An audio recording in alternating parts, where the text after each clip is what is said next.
In this video, we're going to be creating brand new Pokemon based on the names of old Pokemon, because many Pokemon could easily be completely different just by taking their names and interpreting them a little differently. Take Blitzle, for example.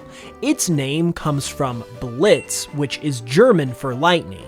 However, Blitz is a term that is also used very often in American football, and since Blitzle comes from an American region, we can take its name completely as is and create a completely new football-based Pokemon. Meet Blitzle, or rather, the new Blitzle, I should say.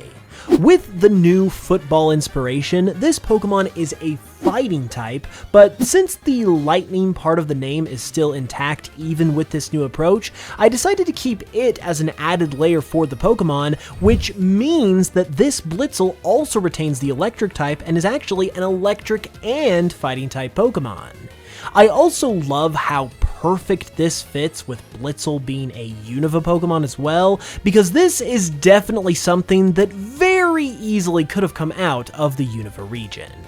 Speaking of Unova though, this region has 156 Pokemon to its name, and therefore Blitzle isn't the only one that I was able to make a brand new Pokemon out of. Meet Cubchoo. You might have remembered this Pokemon as an Ice-type bear Pokemon, but it's actually a Fire-type mountain lion Pokemon.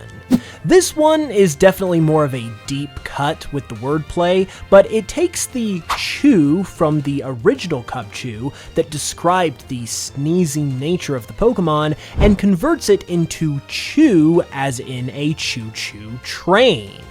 I then changed it from a bear cub into a mountain lion cub, since baby mountain lions are also known as cubs, but additionally, it's also an animal that has a strong presence in North America, and therefore it makes for another great fit for the Unova region.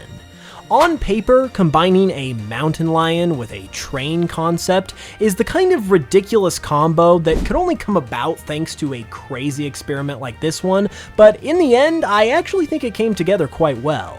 It makes Cubchoo look quite unique and original, which I always appreciate in a design myself, and we were even able to actually incorporate the train element by giving it fur that resembles the exhaust of a train, which is also where the fire typing of this Pokemon comes from. When you compare them side by side, these two Pokemon are practically complete opposites of each other despite having the same exact name, which is something that I really love a lot about this concept. Let's go ahead and move on though, and this time I'm going to show you the Pokemon first and give you the chance to guess what name you think it was made from. So, here is our next Pokemon, and it's a pretty intense and cool looking one if I do say so myself. Any guesses on which Pokemon it might share a name with? Well, let's go ahead and see if you guessed correctly. This is Vileplume, and I honestly love this one. First off, the design turned out great, and shout out as always to Rgreywind, who I commissioned for the artwork on these, and be sure to check him out with the links in the description too. But along with the design, I also love how the wordplay turns this into a completely different Pokemon to the one we know. The original Vileplume is a grass poison type flower Pokemon, which is very different to this. So how exactly did we get here? Well, while plume in the original Vileplume's name refers to the cloud of noxious spores that it can release from its flower, like a plume of smoke, the word plume on this new design comes from the word plumage, as in feathers, as in birds. The word vile in the name is essentially the same for both Pokemon, but this new Vileplume just takes it to heart a little more strongly, which is why it has the sinister look that it does, and is also why it's a dark and flying type. So, to this point, we have now covered 3 new versions of these classic Pokemon, and I'm really interested to know who your favorite is, so you'll have to let me know in the comments. I personally think I like Cubchoo, but it is really close, but also with that said, we do still have a couple more Pokemon to look at too, and we don't want to leave them out of the running.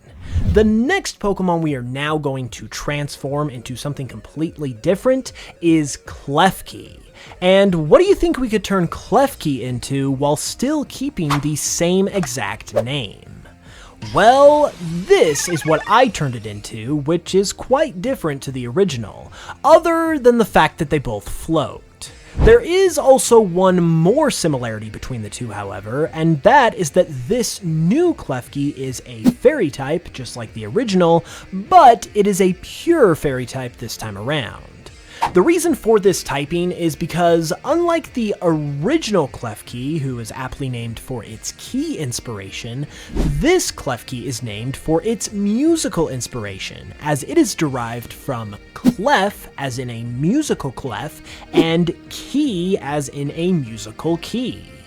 This is why this Pokemon's tail is in the shape of a treble clef, and why it is black in color, as it represents the literal look of a treble clef when written down. Outside of that, I also like how unique this little guy looks too, and I feel like he would be a really fun Pokemon to find and catch in a game.